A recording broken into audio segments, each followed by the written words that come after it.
मैं जी बीमार हाँ तो मेरे दिल के वाल बंद होए सन। मैं दवाई खा रहा वा तो मेरा मजबूर हैगा वा।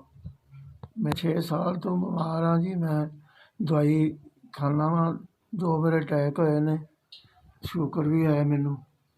ते मैं बड़ा मजबूर हाँ मतलब अपने आप तो। दवाई लान जाना जो टाइम मेरा नहीं लगता, मैनू डॉक्टर ने भी कहा भी तू दिल का मरीज है, तेरे को भारा काम नहीं होंदा कोई भी हुण।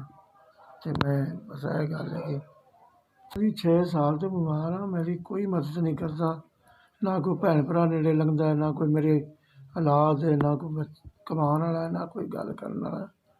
ते मैं अपनी जिंदगी बहुत औखे हो गया वा ते मैं अपनी मजबूरी दस्सन डया वा।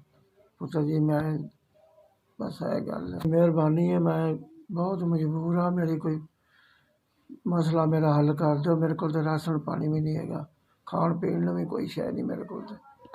मैं दवाइयां की भी मेरी जरूरत है। मैं दिल की भी खाना, शुगर की भी खाना, वो भी बड़िया महंगिया आउंदियां ने ते मैनू वो भी जरूरत है। मैं बड़ा शुक्र अदा करना वा जिन्हें भी भेजे ने मैनू 5,000 रुपया मिलिया। चलो मैं अपनी कोई दुआदारी कर लाँगा।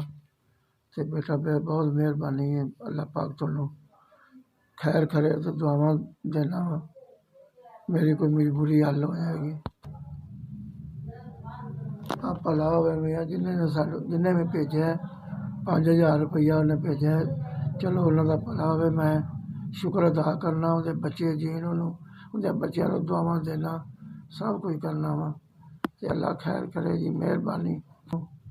इन्हां बीमारियों तो रब हजूर रखे, अल्लाह पाक खैर करे। जिन्ना भी पैसा दिता है अल्लाह पाक इन्हों इन्हों के बच्चों, इन्हों मैं दुआवां ही देन लिया। मैं और गरीब आदमी ने क्या करना।